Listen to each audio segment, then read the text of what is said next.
magsabihan ng problema. Manalangin ka lang sa Kanya.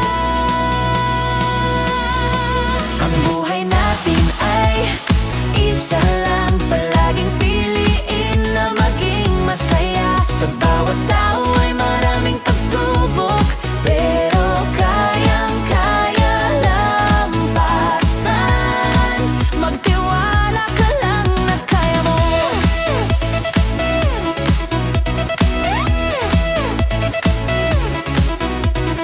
Huwag ka lang susuko, harapin kung ano ang pagsubok. Darating at malalampasan. Lahat ng hirap ay mapapawid. Walang imposible sa taas, di kanya pababa.